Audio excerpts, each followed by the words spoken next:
IPhone SC 2020 April 2020లో అయితే launch చేశారు. దాని తర్వాత ఎస్సీ 2022 మోడల్ కూడా అయితే లాంచ్ చేశారు. అంతే. అదే అనమాట లాస్ట్. దాని తర్వాత ఎటువంటి వెర్షన్స్ అయితే రిలీజ్ చేయలేదు. ఇక్కడ మీరు చూస్తున్న మొబైల్ ఫోన్ మోడల్ వచ్చేసి చాలా స్పెషల్. ఎందుకంటే ఐఫోన్‌లో ఇదే అనమాట లాస్ట్ సిరీస్ టచ్ ఐడీతో వచ్చేది. దాని తర్వాత యాపిల్ టచ్ ఐడీని కంప్లీట్‌గా అయితే రిమూవ్ చేసేసింది. చాలామంది ఇప్పటికి కూడా ఈ బటన్ అయితే మిస్ అవుతూ ఉంటారు. దాంట్లో నేను కూడా ఒకడిని. ప్రెజెంట్ చూసుకున్నట్లయితే ఈ మొబైల్స్ బ్రాండ్ న్యూ కండిషన్‌లో దొరకడం కష్టం. కానీ రీఫర్బిష్డ్ మార్కెట్‌లో అయితే దొరుకుతున్నాయి. ఆన్‌లైన్‌లో అవ్వచ్చు, లేకుంటే ఆఫ్‌లైన్‌లో కూడా అవ్వచ్చు. ఈ వీడియోలో మీరు చూడబోతున్నారు iPhone SC 2020 refurbished mobile phone unboxing, అలాగే క్విక్ లుక్ ఎలా ఉంది, ఏంటి మొబైల్ అనేది ఈ సంవత్సరంలో. నేనైతే ఈ మొబైల్ ఫోన్‌ని క్యాషిఫై అనే రీఫర్బిష్డ్ వెబ్‌సైట్ నుంచి అయితే పర్చేస్ చేశాను. ఈ విధంగా అయితే కనిపిస్తుంది బాక్స్ అనేది. ఆఫ్‌కోర్స్ ఈ ప్యాకేజింగ్ అనేది అటు ఇటుగా మారుతూ ఉంటుంది. నేనైతే ఈ మొబైల్ ఫోన్‌ని కొన్ని నెలల క్రితం కొన్నాను. అప్పుడొచ్చేసి ఈ మొబైల్ ఫోన్ ప్రైస్ 14,399 రూపీస్ అయితే ఉంది. నెక్స్ట్ వచ్చి ఈ మొబైల్ ఫోన్ ఫెయిర్ కండిషన్‌లో ఉండేది తీసుకున్నాను. నేనైతే సూన్ ఒక వీడియో అయితే పోస్ట్ చేస్తాను. క్యాష్‌ఫై మొబైల్స్ అసలు కొనొచ్చా? కొనకూడదా? కొనాలంటే ఎలా కొనాలి? ఏంటి అని.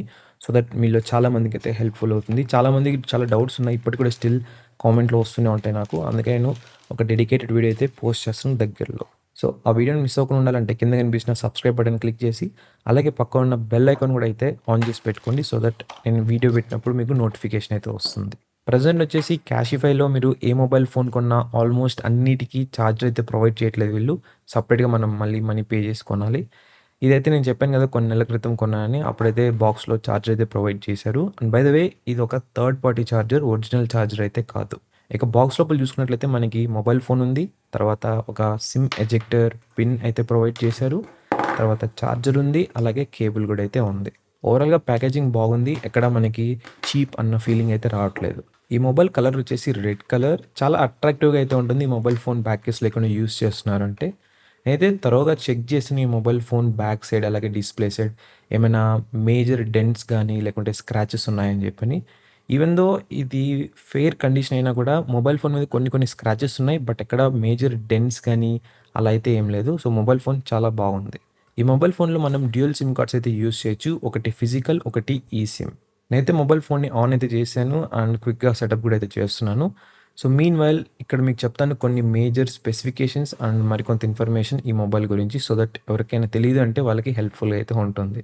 ఈ మొబైల్ ఫోన్‌లో యాపిల్ A13 బయోనిక్ చిప్‌సెట్ అయితే వస్తుంది. ఇదొచ్చేసి 7 నానోమీటర్ చిప్. ఇక ఈ మొబైల్ ఫోన్ వెయిట్ చూసుకున్నట్లయితే జస్ట్ 148 గ్రామ్స్ మాత్రమే ఉంటుంది. ఇంకా స్క్రీన్ సైజ్ వచ్చేసి ఓన్లీ 4.7 ఇంచెస్. ఈ మొబైల్ ఫోన్ ఇప్పటికి కూడా లేటెస్ట్ ఐఓఎస్ అప్డేట్స్‌కి అయితే సపోర్ట్ చేస్తుంది. మోస్ట్‌లీ 2026 లేదా 2027 వరకు అయితే సపోర్ట్ చేస్తుందని చెప్తున్నారు. So yeah! ఈ మొబైల్ ఫోన్‌లో ఇప్పటికి కూడా స్టిల్ అప్డేట్స్ అయితే వస్తున్నాయి. ఇక స్టోరేజ్ అలాగే ర్యామ్ పరంగా చూసుకున్నట్లయితే ర్యామ్ సేమే ఉంటుంది 3 జీబీయే. కానీ స్టోరేజ్ ఆప్షన్స్ డిఫరెంట్‌గా అయితే ఉంటాయి. 64 జీబీ, 128 అండ్ 256 అనుకుంటాను. బట్ ర్యామ్ మాత్రం పక్కా సేమే 3 జీబీ మాత్రమే ఉంటుంది. ఇక కెమెరాస్ పరంగా చూసుకున్నట్లయితే మనకి సింగిల్ కెమెరా అయితే ఉంటుంది. ఫ్రంట్ అలాగే బ్యాక్. బ్యాక్ సైడ్ ఉన్న కెమెరా 12 మెగాపిక్సెల్, దీని అపర్చర్ f1.8. ఇక ఫ్రంట్ ఫేసింగ్ కెమెరా వచ్చేసి 7 మెగాపిక్సెల్, దీని aperture f2.2. Back camera use చేసి మనం videos up to 4K 60 FPS వరకు అయితే రికార్డ్ చేయొచ్చు. అదే ఫ్రంట్ కెమెరా అయితే మాక్సిమం 1080p 30 ఎఫ్‌పిఎస్ వరకు అయితే రికార్డ్ చేయొచ్చు. ఇకపోతే ఈ మొబైల్ ఫోన్‌లో ఎటువంటి 3.5 హెడ్‌ఫోన్ జాక్ సపోర్ట్ అయితే లేదు. కానీ స్టీరియో స్పీకర్స్ అయితే వస్తుంది. సౌండ్ కూడా చాలా సాలిడ్‌గా అయితే ఉంది ఈ సైజ్‌కి. నెక్స్ట్ ఇంకా బ్యాటరీ పరంగా చూసుకున్నట్లయితే ఇది చాలా చాలా తక్కువ అని చెప్పొచ్చు. ప్రెజెంట్ ఉన్న కండిషన్ మొబైల్స్‌లో చూసుకున్నట్లయితే. అంటే ఈ మొబైల్ ఫోన్‌లో ఉన్న బ్యాటరీ కెపాసిటీ చెప్తున్నాను. ఇది జస్ట్ 1821 ఎంఏహెచ్ మాత్రమే. అండ్ ఇంకా ఈ మొబైల్ ఫోన్ ఛార్జింగ్ స్పీడ్స్ చూసుకున్నట్లయితే 18 వాట్స్ వైర్డ్ ఛార్జింగ్‌కి, అలాగే 7.5 వాట్స్ వైర్లెస్ ఛార్జింగ్ అయితే సపోర్ట్ చేస్తుంది. ఇంకా ఈ మొబైల్ ఫోన్‌లో IP67 dust and water resistant rating ఉంది. తర్వాత ఎన్ఎఫ్‌సి సపోర్ట్ కూడా అయితే ఉంది. కానీ ఈ mobile phone only 4G network మాత్రమే సపోర్ట్ చేస్తుంది. ఎటువంటి 5G సపోర్ట్ అయితే లేదు. కానీ ఈ మొబైల్ ఫోన్ చాలా ఫన్‌గా అయితే ఉంటుంది. అంటే కాంపాక్ట్ సైజ్ కాబట్టి ప్రెజెంట్ ఉన్న కండిషన్స్‌లో మీరు చూసినట్లయితే ఆల్మోస్ట్ అన్ని స్మార్ట్ ఫోన్స్ ఇంత సైజ్ కంటే ఎక్కువే వస్తున్నాయి. సో ఒక సింగిల్ హ్యాండ్‌లో యూజ్ చేయడం చాలా అంటే చాలా కష్టమైపోతుంది. బట్ ఇదైతే చాలా సాలిడ్‌గా అయితే ఉంటుంది ఒక సింగిల్ హ్యాండ్‌లో. ఈవెన్ దో ఈ మొబైల్‌లో ఉన్న చిప్‌సెట్ హెవీ వర్క్ లోడ్స్‌ని హ్యాండిల్ చేయగలిగినా కూడా, కానీ ఈ మొబైల్ ఫోన్ కాంపాక్ట్ డిజైన్ వల్ల, అంటే small size and small thickness వల్ల చాలా త్వరగా అయితే హీట్ అయితే అయిపోతుంది.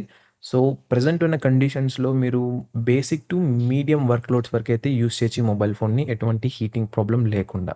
బట్ ఎనీవేస్ ఎవరైనా ఈ మొబైల్ ఫోన్ యూజ్ చేస్తున్నారంటే బేసిక్ దానికే యూజ్ చేస్తారనుకోండి. బికాస్ ఈ స్క్రీన్ సైజ్ మరీ అంత పెద్దదైతే కాదు. బేసిక్ స్టఫ్ లైక్ కాల్స్ కావచ్చు, మెసేజింగ్ కావచ్చు, కెమెరా యూజ్ చేయడం అంతే. దానికి మించి అయితే యూజ్ చేయరు దీంట్లో. ఓవరాల్‌గా ఈ మొబైల్ ఫోన్‌ని ఇప్పుడు యూజ్ చేయడం అనేది ఒక నోస్టాల్జిక్ ఫీలింగ్ అనే చెప్పొచ్చు. ఎస్పెషల్‌గా ఆ టచ్ ఐడీ. బట్ టైం ఎళ్ళే కొద్దీ యాపిల్ కూడా డిసైడ్ అయింది. ఈ ఫార్మ్ ఫ్యాక్టర్ ఉన్న ఈ టైప్ ఆఫ్ మొబైల్ ఫోన్స్‌ని తీసుకురాకూడదని చెప్పని. సో, కంప్లీట్‌గా వాళ్ళైతే షట్ డౌన్ అయితే చేసేసారు. So, yeah! ప్రెజెంట్ అయితే మళ్ళీ కాంపాక్ట్ మొబైల్ ఫోన్స్ తిరిగి వస్తున్నాయి. బట్ ఎంత సక్సెస్ అవుతాయి, ఎన్ని ఇయర్స్ వరకు ఉంటాయని చెప్పి మనం చెప్పలేం. సో, అదనమాట గైస్ ఓవరాల్‌గా ఈ వీడియో. కింద కామెంట్ చేయండి మీ ఒపీనియన్ ఈ మొబైల్ గురించి. ఒకవేళ మీరు ఐఫోన్ ఎస్ఈ కాకుండా వేరే మొబైల్ యూజ్ చేశారు మీ ఓల్డ్ డేస్‌లో అంటే కింద అది కూడా కామెంట్ చేసి చెప్పండి. ఏ మొబైల్ యూజ్ చేశారు, ఏంటి అని. Thank you so much for watching and see you again in the next video.